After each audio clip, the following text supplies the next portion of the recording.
नमस्कार दोस्तों, आज मैं एक बार पुनः आपके समक्ष उपस्थित हुआ हूं और आज का विषय है विवाह के प्रकार। दोस्तों, पहला विवाह का प्रकार है ब्राह्म विवाह। इसमें कन्या का पिता वर की तलाश करता है और योग्य वर को ढूंढकर उसे अपनी कन्या प्रदान करता है, जिसमें कन्या के माता पिता की, वर के माता पिता की और अपने सगे संबंधियों की, कुटुंबियों की सम्मति होती है।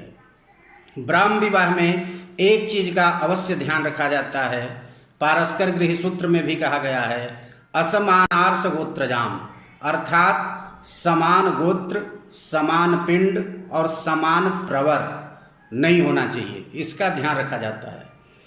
अर्थात कन्या और वर का जो गोत्र है वह एक ही गोत्र हो तो वो सगोत्री हो गए, भाई बहन की तरह हो गए, इसलिए उनकी शादी वर्जित थी। दूसरे नंबर का सपिंड, अर्थात जिसका एक ही पिंड हो।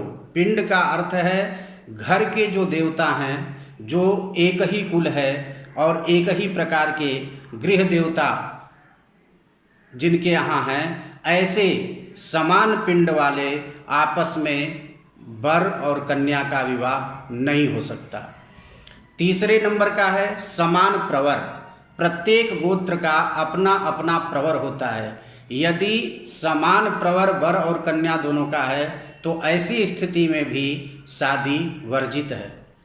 तो दोस्तों, ब्राह्म विवाह में किसी योग्य वर को तलाश कर कन्या का पिता स्वयं अपनी इच्छा से कन्या प्रदान करता है, उसे ब्राह्म विवाह कहते हैं, जिसमें सबकी सम्मति होती है। इसकी चर्चा मैं पिछले वीडियो में कर चुका हूँ।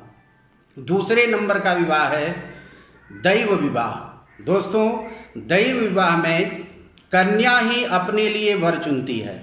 जैसे स्वयंवर के रूप में आप देख सकते हैं, राम सीता स्वयंवर हुआ था, जिसमें कोई एक प्रतिज्ञा रख दी जाती है और उस प्रतिज्ञा को जो पूरा करता है उसके साथ कन्या का विवाह कर दिया जाता है। लेकिन दोस्तों, यहाँ याद रखने वाली बात यह भी है कि राम सीता का या द्रौपदी और अर्जुन का शादी होने के बाद, विवाह होने के बाद भी ब्राह्म विवाह की विधि से इनकी दोबारा शादी कराई गई थी।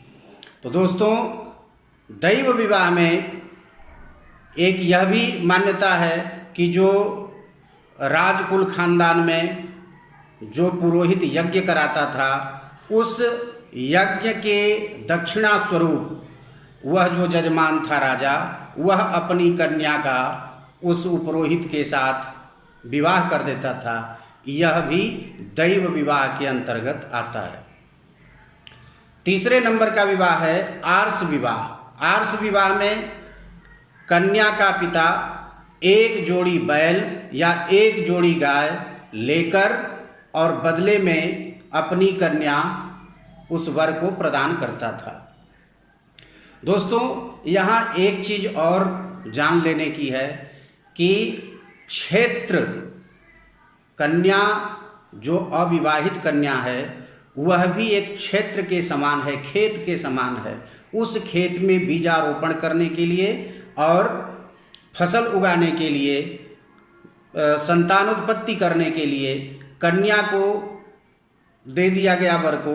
अब इस कन्या के पिता के पास कोई क्षेत्र बचा नहीं, इसलिए भौतिक क्षेत्र जो खेत के रूप में उसके पास है, उसमें बीज डालने के लिए और फसल उगाने के लिए एक जोड़ी बैल या एक जोड़ी गाय उसे प्रदान की जाती है। यह मानक है।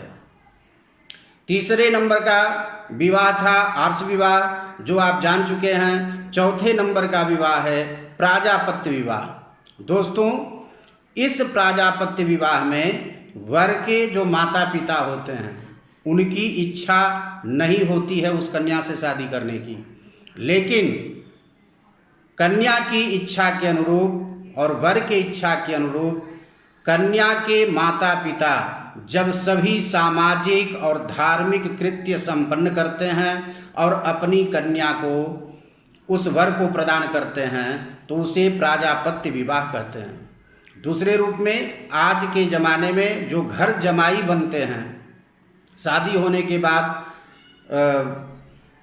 लड़की के यहाँ ही, लड़की के पिता के यहाँ ही आजीवन रहने वाले वर को प्राजापत्य विवाह के रूप में आप देख सकते हैं। दोस्तों, 5वें नंबर का विवाह है असुर विवाह। असुर विवाह में कन्या को धन देकर, कन्या के पिता को धन देकर, दूसरे रूप से कहें कि उसे खरीद लिया जाता है और उस कन्या के साथ जो विवाह किया जाता है उसे असुर विवाह कहते हैं।